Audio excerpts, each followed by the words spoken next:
Good morning বন্ধুরা, সকালে tiffin থেকে চালু করলাম। এটা চাউমিন। এই চাউমিন খাবে 3 জনে আর একজন খাবে। দেখো, এটা বাটিটা পুড়ে গেছে। এটা দুধে ভিজানো হয়েছে, এটা খাবে। আর হয়েছে এদিকে চা। তো সকালে টিফিনটা করে তারপরে কি রান্না হবে তোমাদের অবশ্যই দেখাবো। তো সাথে থাকো, দেখতে থাকো। তো বন্ধুরা, চলে এলাম রান্নার কাছে।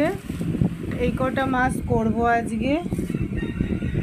এই কয় পিস মাছ করব। মাছ এসেছে আজকে, একদম টাটকা মাছ।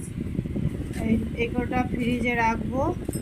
আর এদিকে মাছের পেটে ডিম ছিল, ডিমটা দিয়ে বড়া হবে, তার জন্য পেঁয়াজ লঙ্কা কুচানো আছে। আর এদিকে এটা খারকোল পাতা, এটা কাটা হচ্ছে। খারকোল পাতা কে কে চেনো অবশ্যই জানিও। আর মাছটা টাটকা মাছ। আমি কোনো শরীর যেহেতু আমার খারাপ, কোনো মশলা দিয়ে আমি রান্না করব না আজকে। ঝিঙে আলু দিয়ে নর্মালি ঝোল করব, এই জন্য টাটকা মাছ আনা হয়েছে। আর এদিকে বিকালের জন্য ছোলা সিদ্ধ হচ্ছে, ধোয়ার জন্য দেখাতে পারছি না। এটা ছোলা সিদ্ধ হচ্ছে, এটা বিকালবেলা সন্ধ্যার সময় টিফিন হবে। তো বন্ধুরা, দেখতে থাকো আমার নর্মালি রান্না বান্না। এখন শরীর খারাপের জন্য কোনো মশলাপাতি খাওয়া হবে না। তো দেখতে থাকো, সাথে থাকো। তো বন্ধুরা দেখো, এদিকে ঝিঙে দিয়ে আলু দিয়ে যে মাছের ঝোলটা করব প্রায় আমার হয়ে এসছে। দেখানোর কিছুই ছিল না, শুধু রাঁধুনি আর জিরে ফোড়ন দিয়ে আমি করছি। একবারেই ফোড়ন টোড়ন দিয়ে আমি বসিয়ে দিয়েছি। আলুটাও গলে গেছে, এটা প্রায় হয়ে এসছে। আর এদিকে ঘ্যাটকোল পাতা, আমরা ঘ্যাটকোলও বলি, খারকোলও বলি।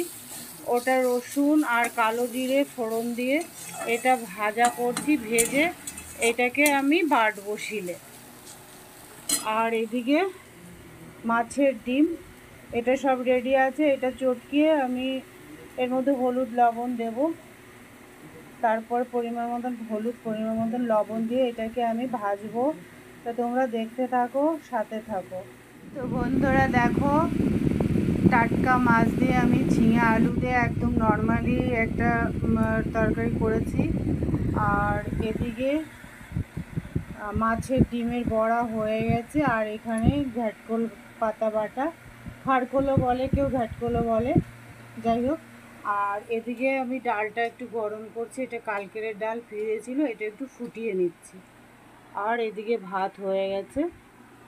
তো আজকে আমাদের এইটুকুনই খাওয়া, মাছের ডিম, ঘ্যাটকোল পাতা বাটা আর এটা আর ডাল। তো বলো বন্ধুরা, তোমাদের কেমন লাগলো? আর আজকে সব কাজ সেরে রেখেছি। এদিকে আমি রাতের 3টে রুটিও আমি করে রেখেছি।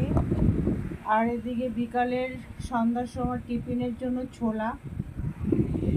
তো অবশ্যই জানিও বন্ধুরা কেমন হয়েছে। আমি এখন শরীর অসুস্থতার জন্য তেমন কিছুভাবে ভিডিও পোস্ট করতে পারছি না, একটা দুটো করে পোস্ট করছি। তো তোমরা অবশ্যই দেখো। আর তোমাদের ভিডিও তো আমি দেখি, আমি অসুস্থ, তাও কিন্তু আমি যেটুকুনো সময় পাই আমি তোমাদের ভিডিওগুলো দেখি, পুরোটাই দেখি।